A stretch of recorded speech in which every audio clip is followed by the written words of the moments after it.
വഖഫ് വിഷയത്തിൽ കേന്ദ്രമന്ത്രി സുരേഷ് ഗോപിയുടെ പരാമർശം ഭരണഘടനാ വിരുദ്ധമെന്ന് CPM സംസ്ഥാന സെക്രട്ടറി MV ഗോവിന്ദൻ. നിയമസഭയുടെ അധികാരത്തെക്കുറിച്ച് സുരേഷ് ഗോപിക്ക് അറിവില്ലാത്തതുകൊണ്ടാണ് മതരാഷ്ട്രത്തിലേക്ക് നീക്കാനുള്ള അജണ്ടയുടെ ഭാഗമാണ് ബില്ലെന്നും MV ഗോവിന്ദൻ.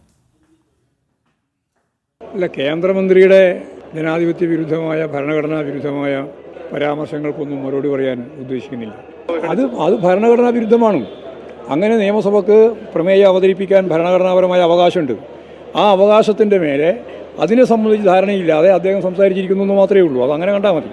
ഒരു ഹിന്ദു രാഷ്ട്രം എന്ന് പറഞ്ഞാൽ ഹിന്ദുത്വ രാജ്യം, ഒരു മതരാഷ്ട്രം, ഈ ഒരു ലക്ഷ്യത്തിലേക്ക് നീക്കുന്നതിന് വേണ്ടിയുള്ള നിരവധിയായ അണിയറ പ്രവർത്തനങ്ങളിൽ കേന്ദ്രീകൃതമായ സ്വേച്ഛാധിപത്യപരമായ നിലപാടിലേക്കാണ് ഈ രാജ്യത്തെ നീക്കാൻ BJP സംഘപരിവാർ വിഭാഗം RSSൻ്റെ അതാണ് ന്യൂക്ലിയസായി പ്രവർത്തിക്കുന്നത്, അതിൻ്റെ നേതൃത്വത്തിൽ നടന്നുകൊണ്ടിരിക്കുന്നത് എന്നുള്ളതിൻ്റെ കൃത്യമായ അടയാളപ്പെടുത്തലാണ് വഖഫ് ബില്ലുമായിട്ട് ബന്ധപ്പെട്ട് ഇന്നലത്തെ ചർച്ചയും മറുപടിയും ഇന്ന് നടക്കാൻ പോകുന്ന ചർച്ച, രാജ്യസഭയിലെ ചർച്ചയും എന്ന കാര്യത്തിൽ യാതൊരു സംശയവും.